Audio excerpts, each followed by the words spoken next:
একসঙ্গে কাজ করতে গিয়ে একে অপরের প্রেমে পড়েছিলেন অর্ণব ইপ্সিতা এবং তারপরে আইনি বিয়েও সেরেছিলেন দুজনে। দীর্ঘদিন একসঙ্গে কাটিয়েছেন দুজনে। তবে সামাজিক বিয়ের আগে বিচ্ছেদ হয়ে যায় তাদের।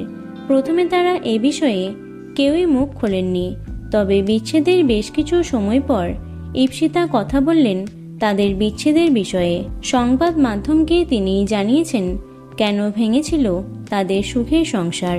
ধারাবাহিকে সেটাই সম্পর্কে জড়িয়েছিলেন অর্ণব ইপ্সিতা এবং 2022 সালের গোড়ার দিকে আইনি বিয়ে সেরেছিলেন দুজনে। ওই বছরই শেষের দিকে সামাজিক বিয়েরও কথা চলছিল তাদের, কিন্তু তার সম্ভব হয়নি। তার আগে তিক্ততা চলে এসেছিল তাদের সম্পর্কে। সেই সময়ই তাদের ডিভোর্সের কথা শোনা গেছিল, তবে নিজেরাই সবটা মিটিয়ে নিয়েছিলেন তারা। জল থই থই ভালোবাসা ধারাবাহিকেও একসঙ্গে কাজ করেছিলেন অর্ণব ইপ্সিতা। সেখান থেকে আবারও তাদের মধ্যে শুরু হয় সমস্যা। অবশেষে আলাদা হয়ে যান দুজনে।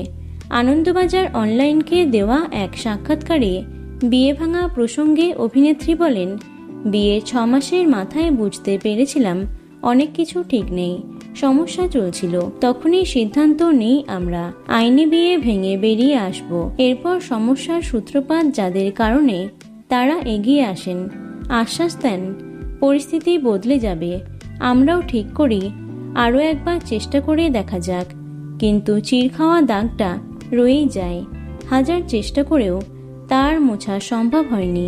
ভেঙে যায় অর্ণব ইপ্সিতার সুখের সংসার। ইপ্সিতার কথা থেকেই স্পষ্ট যে তাদের পরিবারের লোকেদের কারণেই ভেঙেছে তাদের সম্পর্ক। তাহলে কি অভিনেত্রী আবারও নতুন জীবনসঙ্গীর খোঁজ করছেন? এ বিষয়ে তিনি বলেন, অবশ্যই ভাববো, তার জন্য সময় লাগবে। আমরা মেয়েরা তো পরকেই আপন বলে আঁকড়ে ধরি, আমিও সেটাই করেছিলাম। পরের বার যাতে আর কোনো সমস্যা না হয় তার জন্য ভালো করে সব দেখে বুঝে নিতে হবে। তো বন্ধুরা, ভিডিওটি এটুকুই। টলি দুনিয়ার অন্যান্য খবর পেতে চ্যানেলটি সাবস্ক্রাইব করতে পারো। ধন্যবাদ।